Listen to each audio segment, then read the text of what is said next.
Louvado seja Deus, a paz do Senhor para a igreja. Pode se assentar, muito obrigado.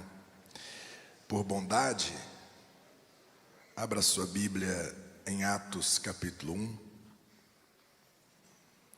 Atos capítulo 1.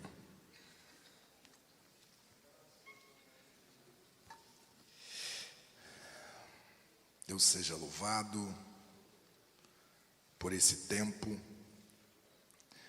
de estarmos juntos em meditação. Enquanto você encontra o texto, eu quero reiterar o nosso material para poder servir o seu ministério. Um certo poeta vai dizer que, assim como as janelas são para uma casa, o livro é para o coração. E às vezes a gente precisa receber novas luzes para ampliar as nossas ferramentas, a nossa visão. Paulo estava caminhando para o matadouro e mesmo assim ele desejava que os livros e os pergaminhos pudessem chegar até ele. E eu te encorajo a você adquirir o nosso material como uma ferramenta para o seu próprio coração, uma ferramenta para a sua liderança, para você conversar com seus líderes, para você discipular os seus líderes. Eu encorajo nosso material para você lidar com seus aconselhamentos, com nossos aconselhamentos. Eu falo a respeito de vários temas que poderá te auxiliar muito bem, como por exemplo, escravos da sexualidade distorcida. Por que a nossa cultura ela está tão erotizada? Isso não é por acaso e nem aleatório. Houve uma agenda muito bem pensada para que quando você hoje visse o comercial de um pneu, você pudesse estar assistindo uma mulher sensualizada. Pensaram sobre isso. E como que a sexualidade distorcida, ela se torna uma grande prisão.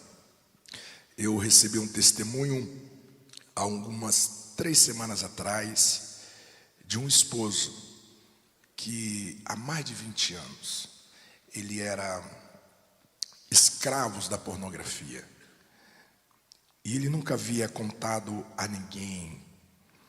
E ele leu o nosso material quando nós falamos que vida sexual não é uma relação entre corpos apenas, mas as implicações disso no mundo espiritual. E Deus o tocou de uma tal maneira, ele procurou seu pastor, confessou pela primeira vez, procurou a sua esposa, reconciliou com a sua esposa e deu testemunho da libertação de Deus para a sua vida.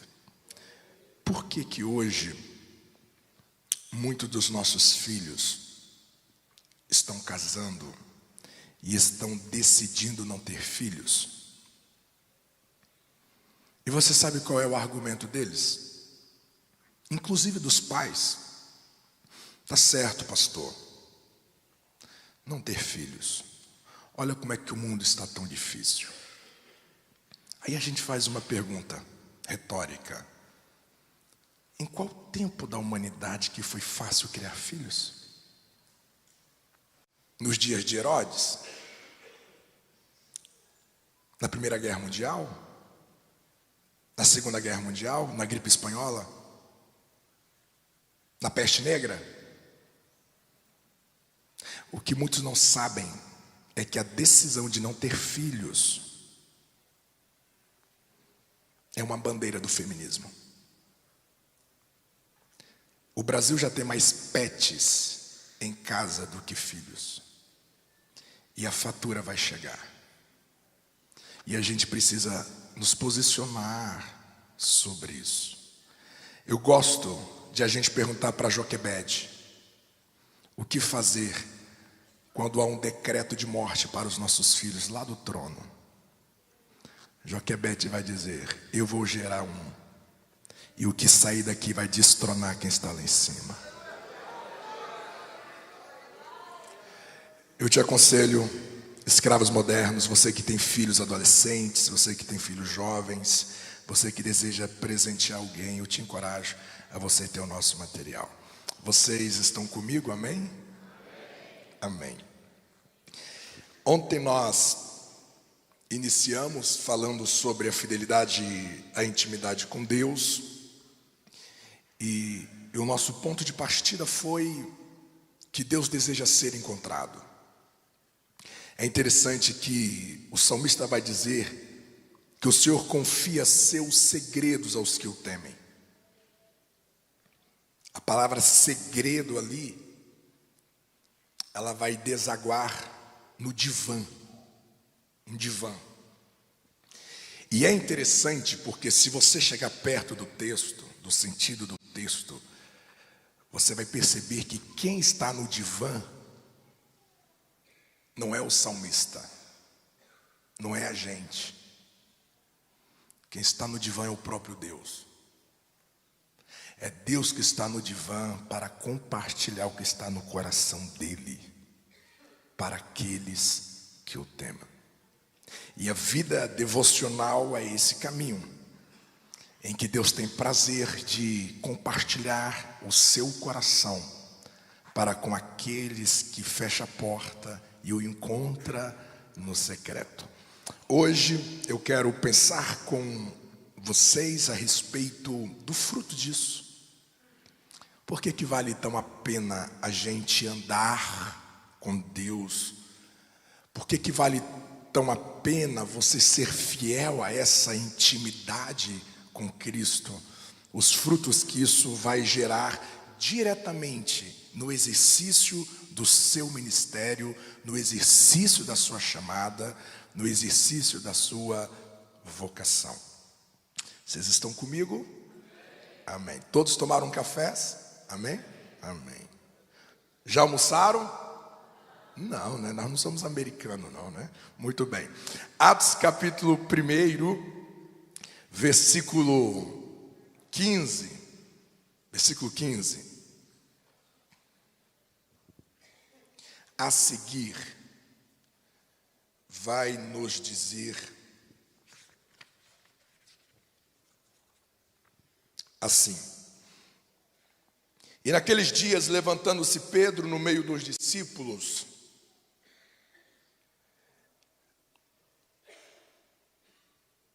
com a multidão de quase 120 pessoas, disse: homens e irmãos, convia que se cumprisse a escritura que o Espírito Santo predisse pela boca de Davi, acerca de Judas, que foi o guia daqueles que prenderam a Jesus. Porque foi contado conosco e alcançou sorte neste ministério.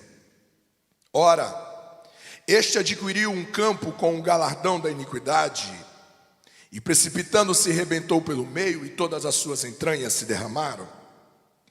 E foi notório a todos os que habitam em Jerusalém, de maneira que, na sua própria língua, este campo se chama Alcedama, isto é, campo de sangue.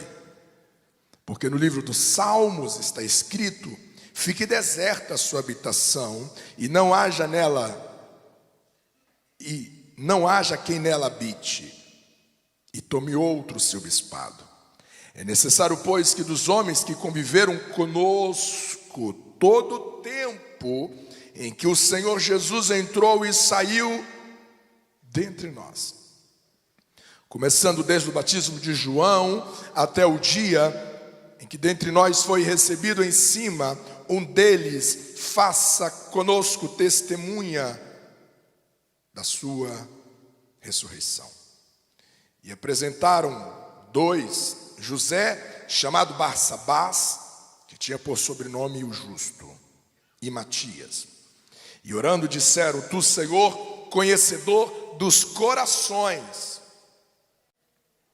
mostra qual destes dois tens escolhido, para que tome parte nesse ministério e apostolado de que Judas se desviou para ir para o seu próprio lugar. E lançando-lhe sortes, caiu a sorte sobre Matias. E por voto comum, foi contado com os 11 apóstolos. Pode dizer amém?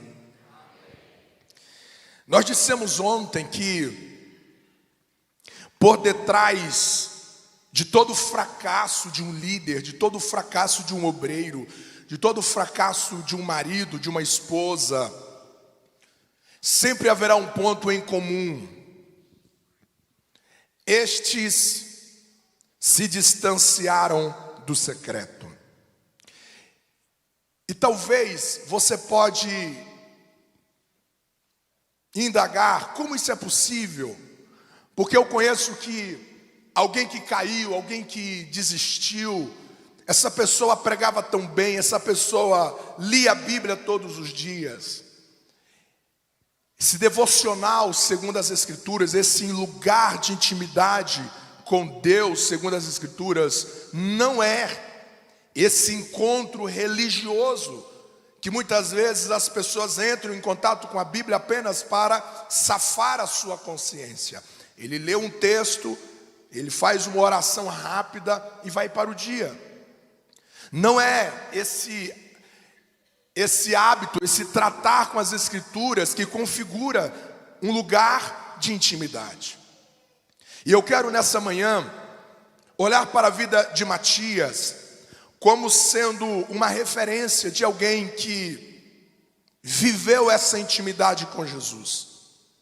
E o que isso levou o seu ministério? Para onde que isso levou o seu ministério?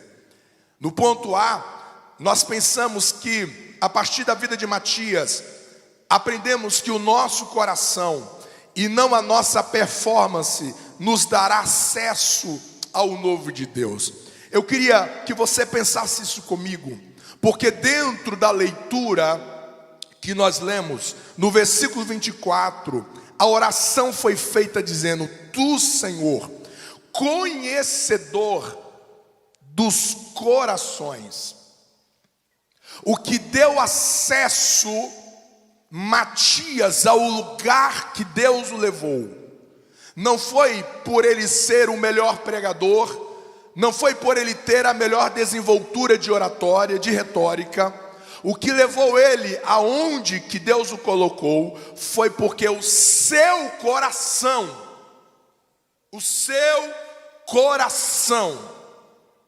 aos olhos do próprio Deus, era puro, era fértil para Deus conduzir aonde que Deus o queria.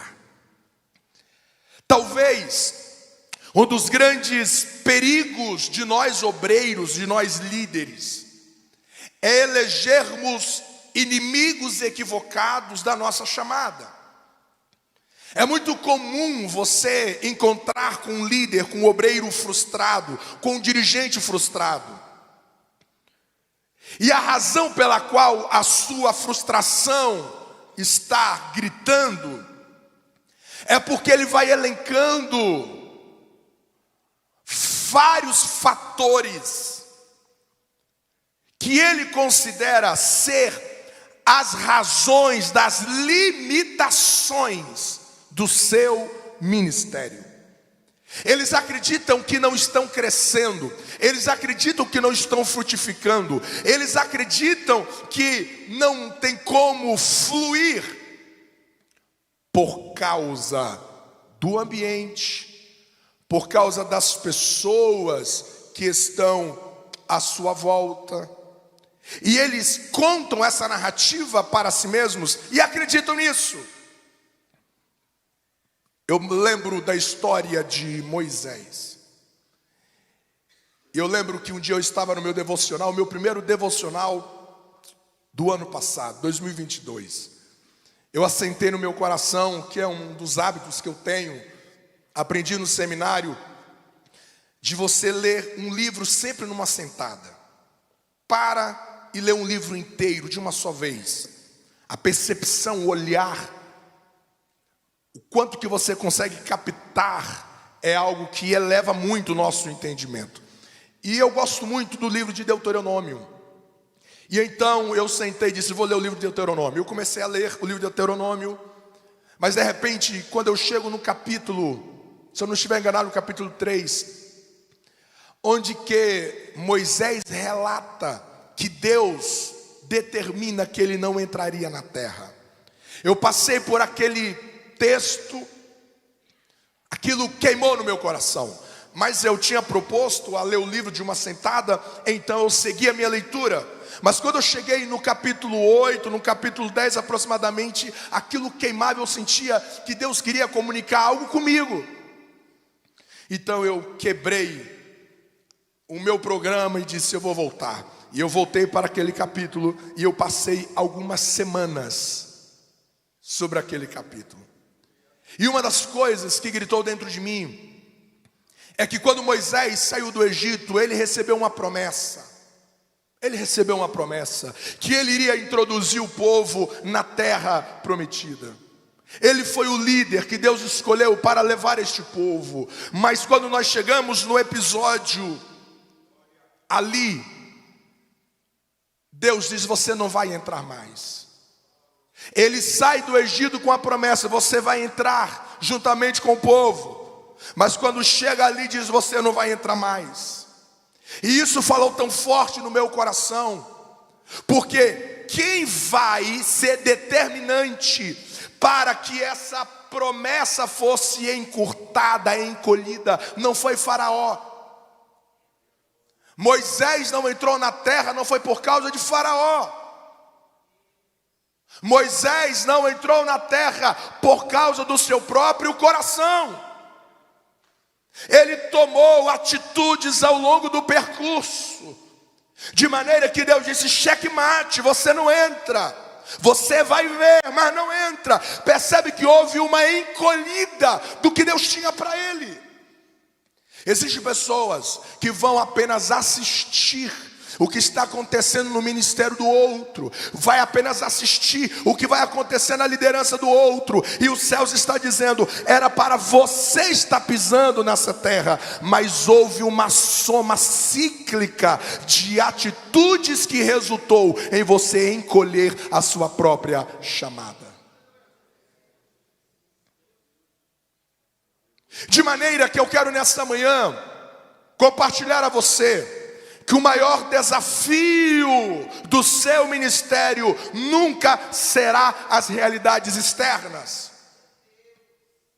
E eu gosto muito, eu quero evocar as palavras do Paul Tripper no seu livro Vocação Perigosa. Eu acredito que deveria ser uma leitura obrigatória para todo pastor, para todo líder. E eu quero ler na íntegra o que ele fala a respeito desse assunto aqui. Preste bem atenção. Ele vai dizer: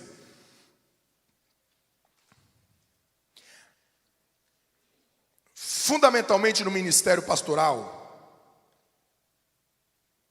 a sua maior luta não é pelo sucesso dos resistentes que não parecem estimar o evangelho. Não é a luta pelo sucesso dos ministérios da igreja, que é todos nós queremos demais que cada ministério, desde o kids até a terceira idade, todos fluem. E como é difícil a gente conviver com ministérios disfuncionais. Mas ele vai dizer, essa não é a sua maior luta. Não é a luta constante por recursos e pessoas para atingir o alvo da missão.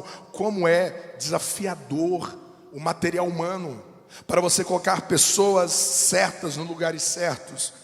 E quantas vezes nós gememos, quantas vezes a gente vai fazer a pergunta para ele, Deus, e agora? Como é que vai? Eu não estou vendo ninguém.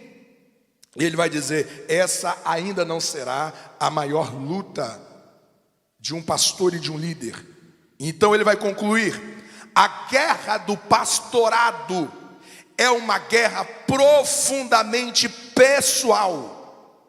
Ela é lutada no terreno do coração do pastor.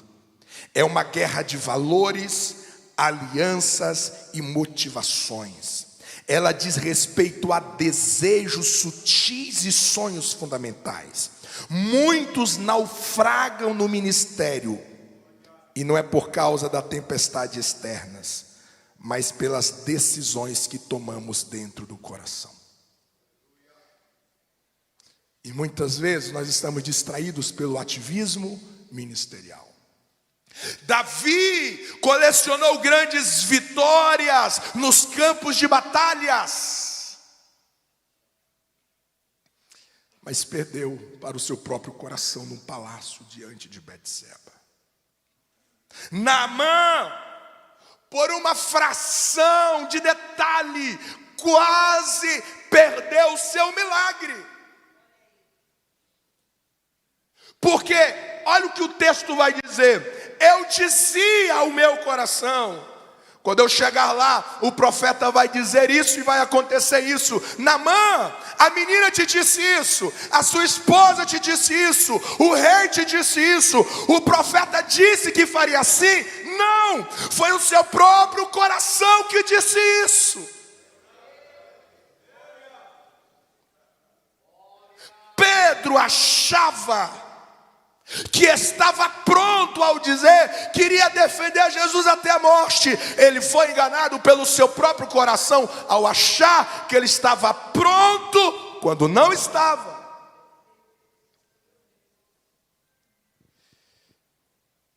O pródigo vai nos ensinar que toda a abundância da casa do Pai é insuficiente quando o coração do filho já não está mais lá. Pode ser o melhor banquete, pode ser o melhor ambiente, mas se o coração não estiver lá, a batalha vai ser perdida pelo próprio coração. Às vezes, muitos de nós estamos amargando frustrações, e não são por causa de pessoas. É porque nós geramos expectativas que não nasceram no secreto. Não foi Deus que conversou conosco sobre isso. Foram os nossos olhares. E o secreto vem exatamente para colocar o nosso coração no seu devido lugar. O secreto vem para burilar o nosso coração. Vem para lapidar o nosso coração. É no secreto que o Espírito vai confrontar aqui dentro. É no secreto que Deus vai alinhar o nosso coração na frequência do céu, na sintonia do céu. Quando você vive este lugar em Deus, Deus tratará o seu coração. E este coração tratado por Deus é que vai te dar acesso ao novo de Deus. Existem pessoas que você olha para elas e você diz: essas pessoas deveriam estar lá em cima. Olha a capacidade, olha a competência dessas pessoas, olha a desenvoltura dessas pessoas, olha as habilidades dessas pessoas. E de repente a gente olha à nossa volta e diz: nossa, não estão reconhecendo ele que deveria estar lá. O que nós não sabemos, que não são os homens que estão travando, é o próprio Deus que colocou a mão e diz: daqui você não passa, porque eu conheço o seu coração, Eliabe.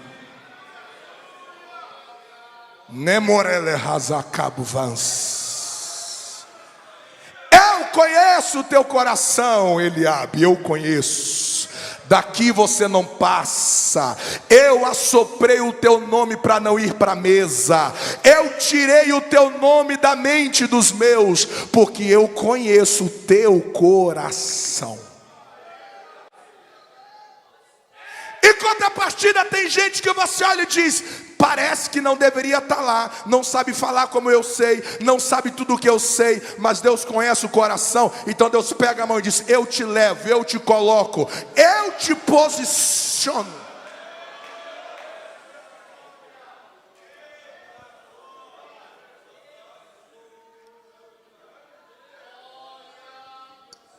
O salmista vai orar dizendo: sonda-me, Senhor. O salmista sabe que nessa viagem de sondar o próprio coração, a gente não pode fazer sozinho. Porque se nós fizermos sozinho, este coração vai enganar a nós mesmos. Então eu preciso da ajuda de Deus. Eu gosto da aplicação de um certo rabino a respeito desse texto, que ele vai dizer que sondar o coração você pode comparar com um virar de uma pedra.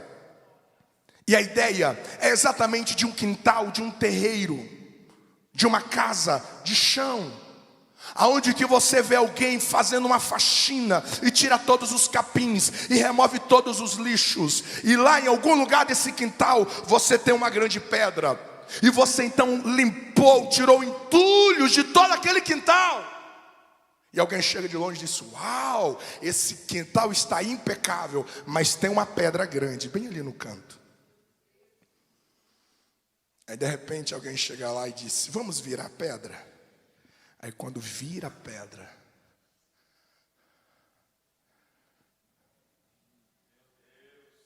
lacraias, escorpiões estão tudo ali.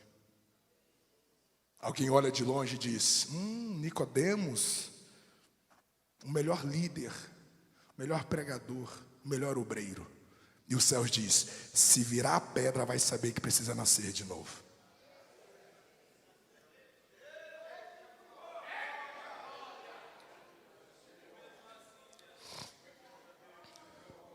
De tudo que você tem que guardar, guarde o seu coração. É o seu coração, o seu desafio será o seu coração. Eu vejo uma frustração nos pastores que chegam na nossa clínica, os pastores que pedem os nossos conselhos e dizem: pastor, o meu maior problema é isso, o meu maior problema é aquilo, são os perseguidores. E eu espero eles desabafar, até mesmo por um fator terapêutico, e no final eu preciso lembrar-lhes dizendo: o seu maior desafio não serão essas pessoas, nunca será. Vai ser o seu próprio coração. E é esse o coração que vai te dar acesso. Deus vai colocar Matias naquele lugar devido ao seu coração. Vocês estão comigo? Matias é alguém tão pedagógico para a nossa chamada, porque ele é o exemplo de alguém cujo coração é integral. E é interessante porque, ao olharmos para Matias, existe uma narrativa sobre ele, que Pedro se levanta e diz assim: olha, o homem que vai substituir Judas, ele precisa ter andado conosco, convivido conosco. Desde quando, Pedro? Todo o tempo, desde o batismo de João. O batismo de João, você tem duas interpretações possíveis. A primeira, desde o batismo de João, é desde quando João começou a batizar. Ou, segunda opção, desde quando Jesus foi batizado por João. Parece-nos que a resposta B seja mais provável, desde quando Jesus foi batizado por João Batista. Então o que Pedro está dizendo é: este homem que vai assumir este lugar é alguém que conviveu conosco desde o batismo de Jesus por João. Nós estamos falando de 3 anos e meio. E eu quero que você lembre comigo que a agenda de Jesus não era uma agenda leve. Marcos vai nos dizer que houve um momento no ministério de Jesus que ele não tinha tempo nem para comer. A agenda de Jesus era uma agenda muito movida pela ação. É só nós olharmos a expressão logo no Evangelho segundo Marcos, e você verá o quanto que o ministério de Jesus era pujante, o quanto que ele ia de um lado para o outro, para cumprir o seu chamado, para cumprir o seu propósito. A Bíblia vai nos dizer que houve um culto que demorou 3 dias. Jesus começa a ensinar. As pessoas começam a se agregar e vão chamando outros, e o culto continua. E o culto continua. E passa um dia e ninguém vai embora, porque quando Jesus está com o microfone, a coisa é diferente.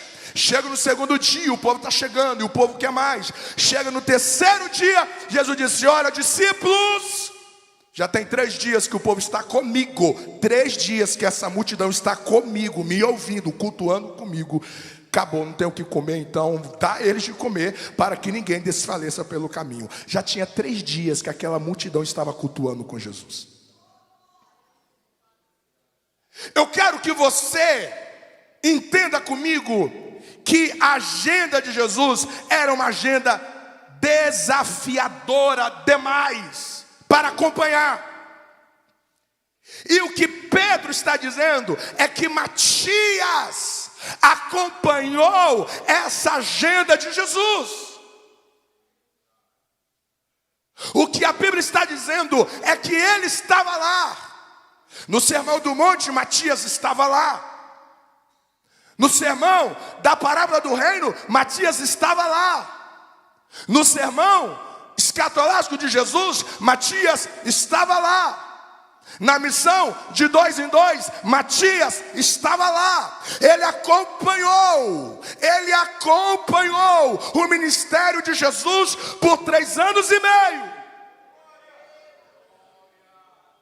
E o que grita no meu coração nessa palavra é que se você espremer Mateus nos seus 28 capítulos, você não vai encontrar o nome de Matias lá.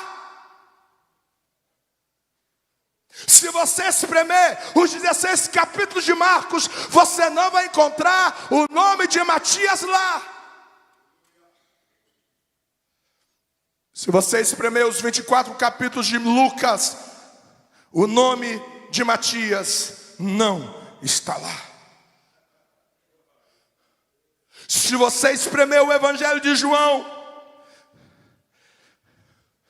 o nome de Matias não está lá. Então eu vejo que o coração integral de Matias,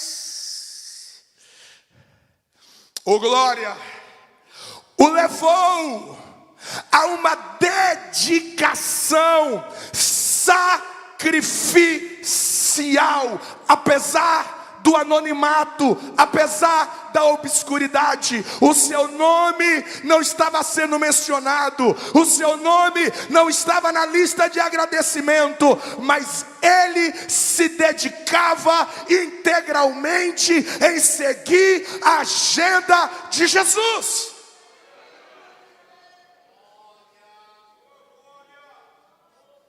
Quem é você quando o seu nome não é mencionado? Quem é você quando você está no sacrifício invisível aos homens? Qual é a intensidade do seu compromisso, apesar das sombras?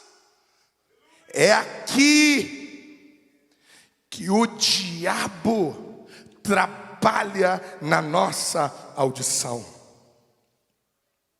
É aqui que o diabo coloca narrativas dizendo: sacrificar para quê?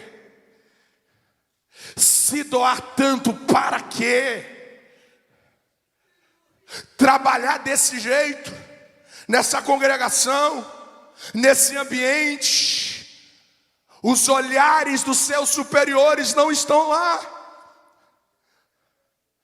Para que você vai se mover com tanta excelência em um lugar como esse, longe dos holofotes, longe das luzes?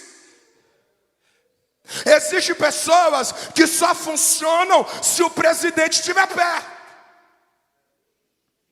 Tem obreiro que só funciona se o seu líder estiver perto.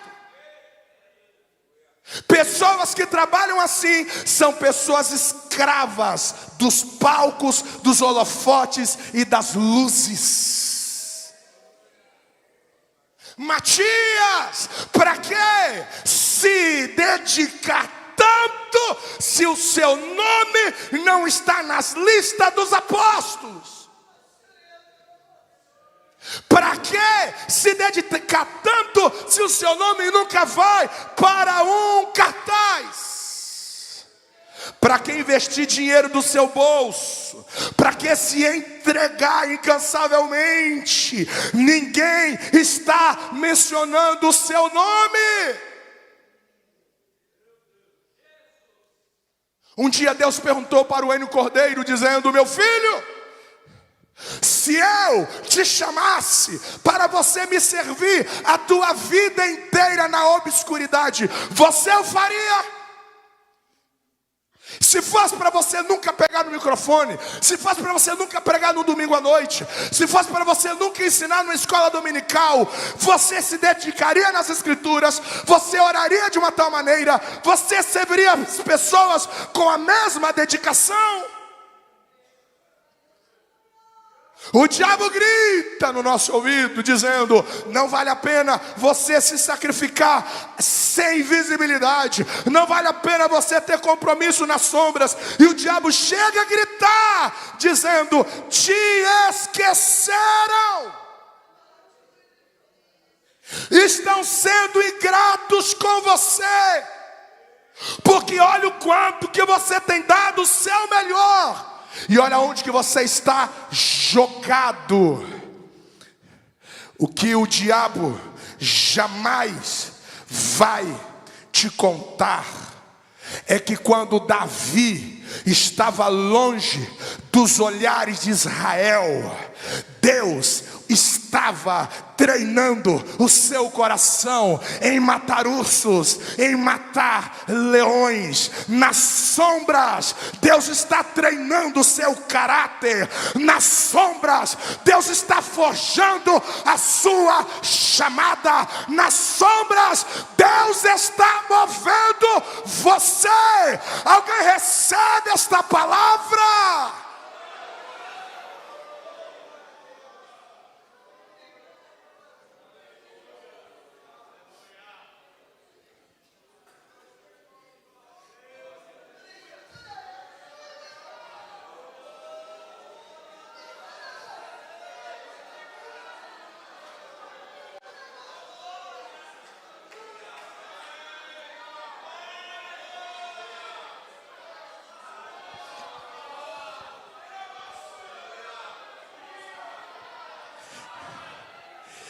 E a mulher concebeu e deu à luz um filho, e vendo que ele era formoso, e vendo que ele era bonito, escondeu-o por 3 meses.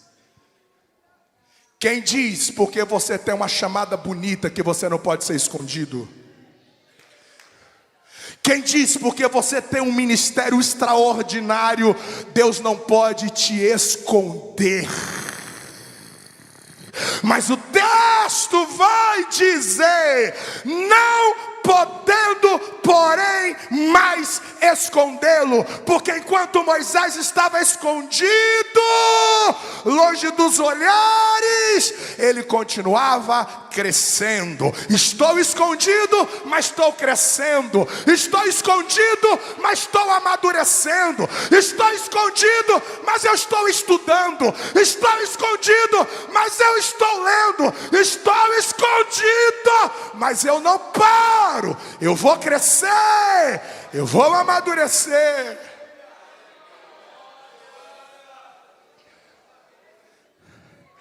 Diga aí para quem está ao seu lado: não importa o tamanho do ninho, se o ovo é de águia.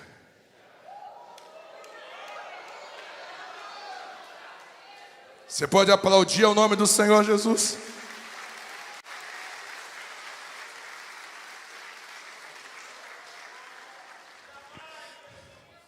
Eu preciso que você venha comigo rapidamente para Hebreus capítulo 11.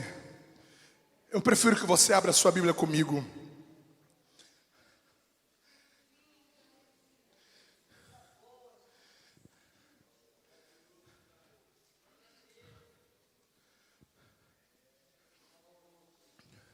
Hebreus capítulo 11.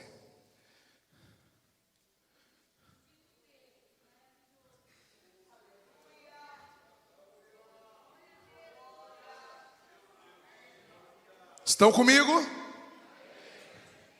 Versículo 30. 11:30 de Hebreus. Pela fé caíram os muros de Jericó, sendo rodeados durante 7 dias. Pela fé Raabe, a meretriz, não pereceu com os incrédulos, acolhendo em paz os espias. Olhe para mim.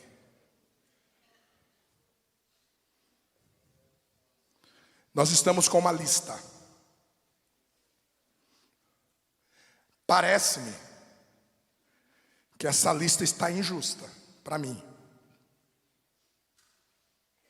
Porque veja, no capítulo 30, e cair os muros de Jericó, não deveria estar um nome aqui, sim ou não?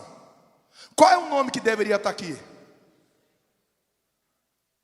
Qual foi o trabalho mais fundamental para a conquista da herança? De Josué ou de Raabe? Raabe teve um ponto na história. Olha a história de Josué. Mas você sabia que o nome de Josué não está na lista?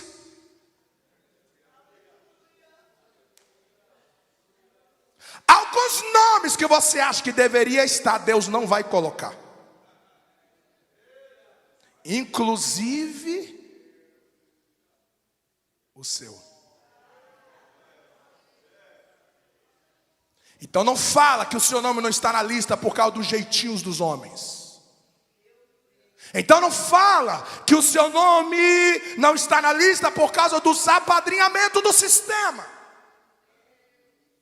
Ou você crê no Deus da sua chamada ou não crê.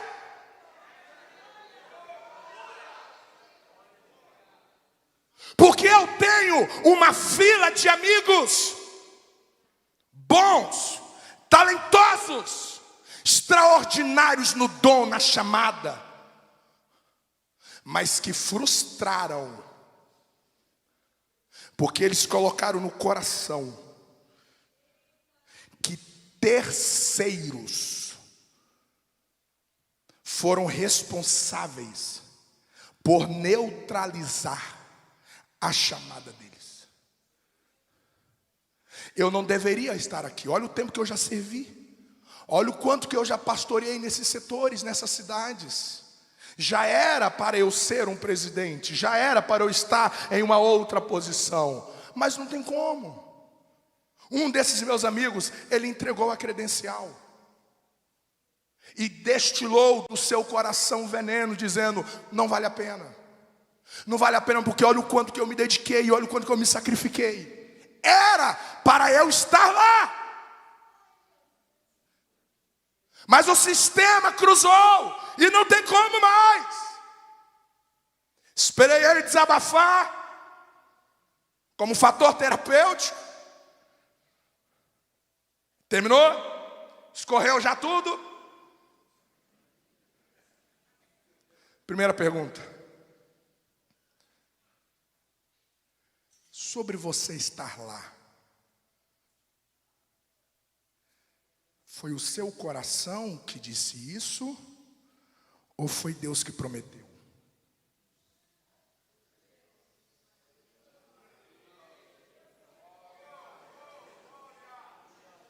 Porque se o estar lá é fruto de uma projeção das suas expectativas, que você matematizou os seus esforços, os seus empenhos, os seus números, e você chegou numa conclusão: se Raabe está na lista e fez muito menos, é claro que eu tenho que estar lá. Se está lá lá é fruto das suas expectativas, eu concordo com você. Uma formiga é capaz de te parar. Um mosquito consegue te neutralizar. Mas, se o estar lá foi uma promessa de Deus, se o estar lá, ao chegar no pastorado, ao chegar em um lugar, foi Deus que te prometeu,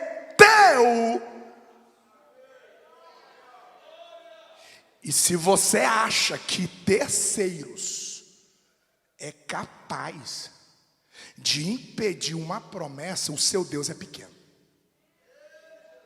Porque imagina assim, imagina comigo, imagina assim, lá no céu, galardão, Deus conversando com a gente, aí chega lá o Filismirno. Filismirno, homem bom e fiel. Filismirno, você foi um homem muito dedicado, um obreiro por excelência, irrepreensível, Filismirno.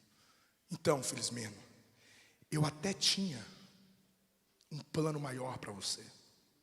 Você lembra que eu cheguei até a te prometer que você chegaria lá? Sim, eu lembro, pois é. Eu prometi, mas eu não consegui fazer. Porque você lembra lá do Saul? Pois é, cara, o Saul entrou no meio e eu não consegui. Você lembra do Faraó? Você lembra do Herodes? Sim, pois é, eu até queria. Então assim, eu queria que você me perdoasse, Filismirno. Sério mesmo? Isso faz sentido na cabeça de quem? Quando Deus faz uma promessa, Ele só exige duas coisas para o cumprimento dela. Duas. A primeira é fé.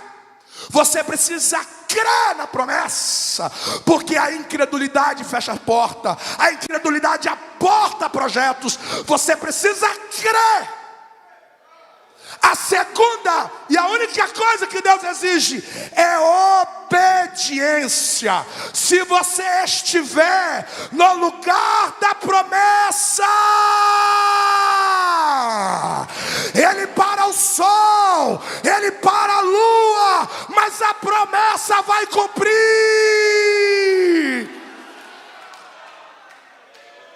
Ele é capaz de tirar o sono do rei para ler a crônica, para o seu nome ser soprado no coração. Se Ele prometeu, não importa o lugar que você esteja, a sombra que você esteja, o anonimato que você esteja, a congregação que você esteja, a mão do Senhor te moverá para o cumprimento da promessa. Quem recebe esta palavra esta manhã?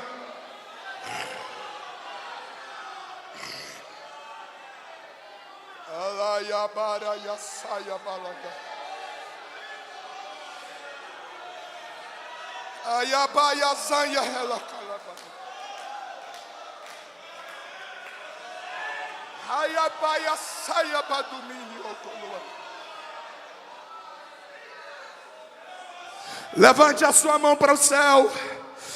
Deixa-me profetizar na sua vida. Mateus 15:13. Toda planta que meu Pai Celestial não plantou será arrancada. O contrário também é verdadeiro. Toda planta que meu Pai Celestial planta, ninguém vai tirar. Ninguém vai tirar. Ninguém vai tirar.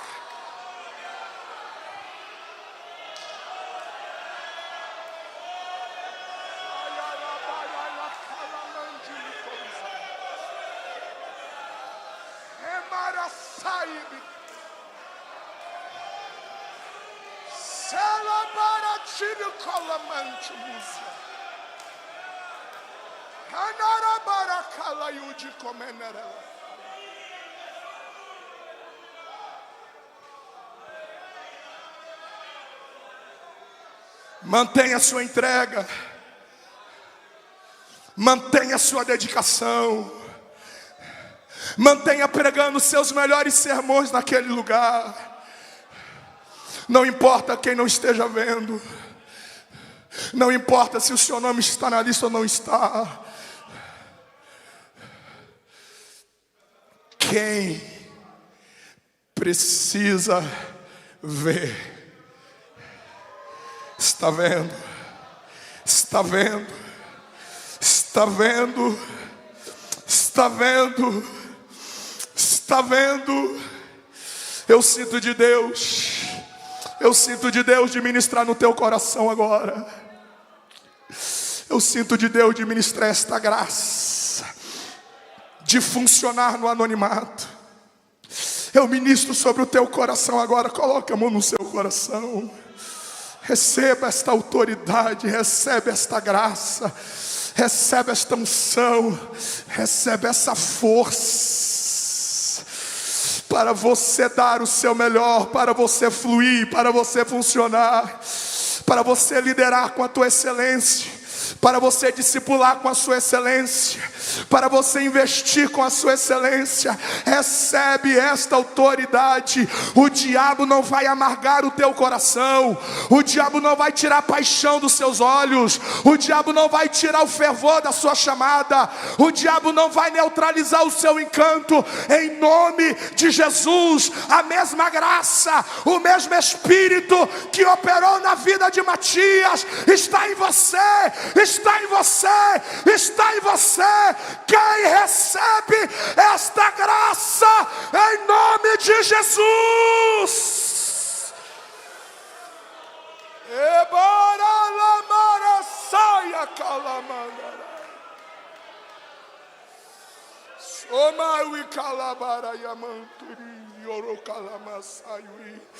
Com a permissão do pastor, ficamos em pé.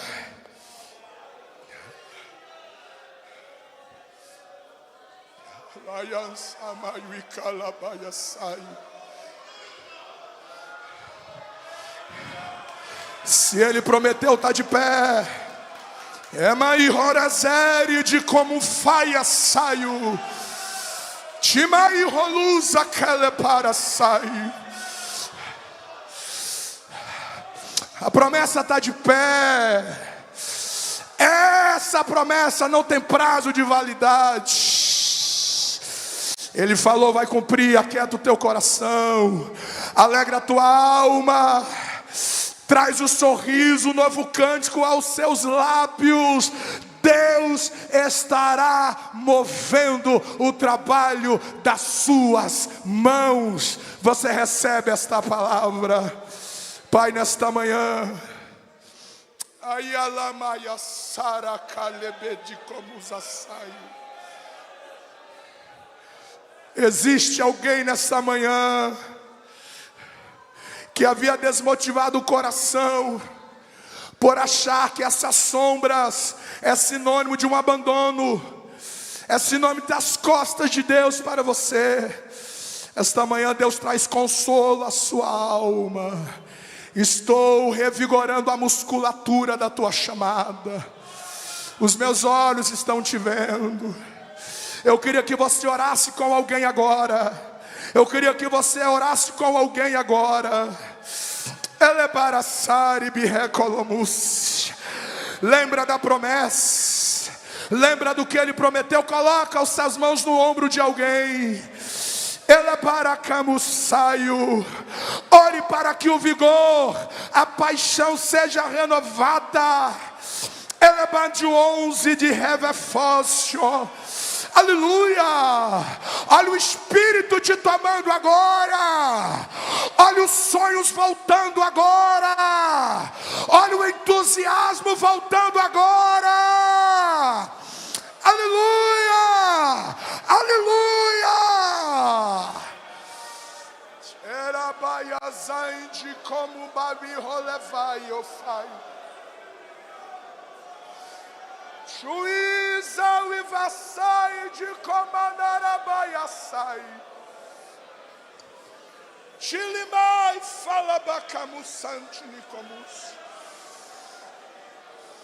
Ora maranjo isso, vai foi.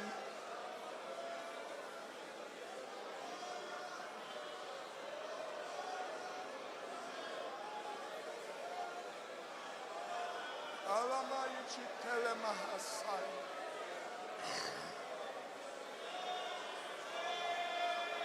Ela vai te alumansar e calebara teio.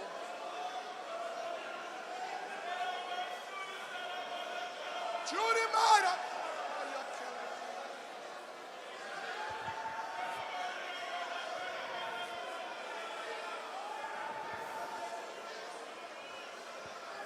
Você pode abraçar alguém, diga: a promessa está viva. Abraça alguém e diga: a promessa está viva. A promessa está viva.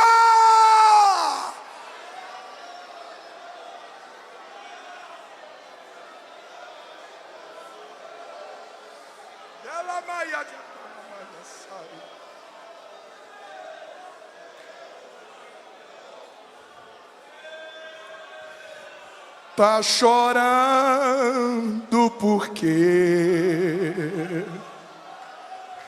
Se você tem um Deus que cuidar de você, e jamais te esqueceu. Ele sabe de tudo que você está passando e mandou. Diga agora para quem está ao seu lado que Ele está cuidando. Lembra de que você chegou.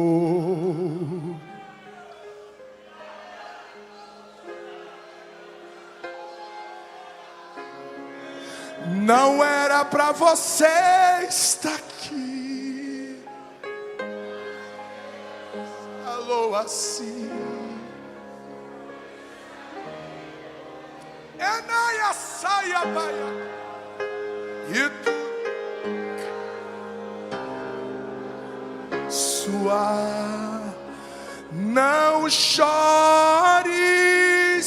Quem cuida de você não dorme. Descansa. Tem muita gente que te ama. Deus mandou que vai acontecer. Mandou te falar. Quem pode aplaudir ao nome do Senhor?